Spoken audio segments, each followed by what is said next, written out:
To the audience, Diane Carlson, she's from Englewood, Colorado. She runs a group that aims to protect kids as marijuana becomes legalized. She's a Republican, but she is still undecided in this race. Diane, what's your question?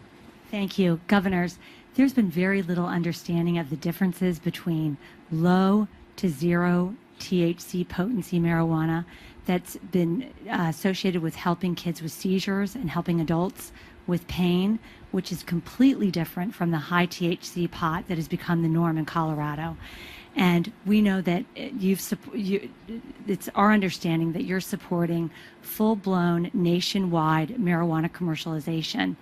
And I'd like to know the specific steps that you'll take to ensure that our nation's youth are educated on the risks of today's high-potency pot, and also wanted to know if you'll be supportive of potency limits on all forms of marijuana. Well, you're talking about kids with seizures, and I was talking with a researcher in Washington State where a young lady, 12-year-old, was having 300 epileptic seizures a week. She was given 40 milligrams of CBD, and the seizures went from 300 to 30. Right. But then she was given whole plant CBD, whole plant, which contained THC, and the seizures went to 2. So that's something. You know what we need to do is deschedule marijuana as a class 1 narcotic. There needs to be research and development on marijuana. And in no way are we supporting kids being able to use marijuana. In no way, shape, or form. Should there be limits on the potency?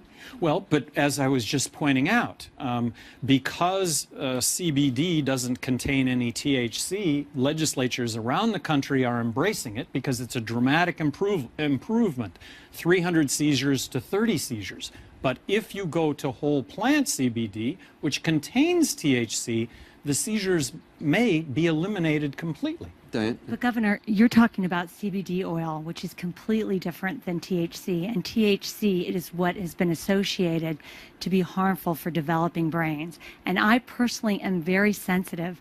My own son had over 80 seizures a day, and I went through that same experience. And I totally understand the desperation of a family to find any cure. Sure. But that marijuana that you're talking about that's tied to Charlotte's oil, that's what's been on the national media, is completely different than the majority of the pot being sold in Colorado today. And it's been very difficult and very confusing to educate on the harms of marijuana in our state because there's a perception that it's completely harmful when we've got marijuana that's up to 95% THC concentration levels, which is unprecedented. You know, in Colorado, there were increases in marijuana-related hospital visits, apparently traffic deaths, school suspensions.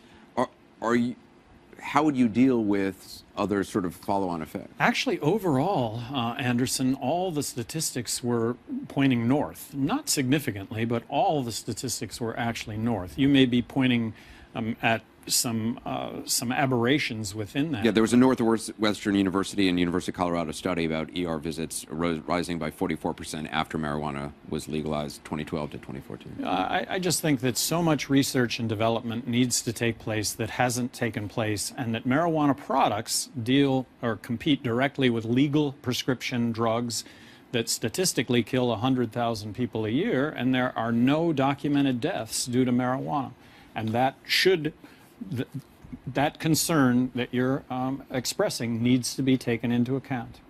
There have been some deaths in Colorado, and there is some really concerning data coming out. But essentially you're saying more studies should be done. Absolutely, yes. Something that by descheduling marijuana as a class 1 narcotic can take place.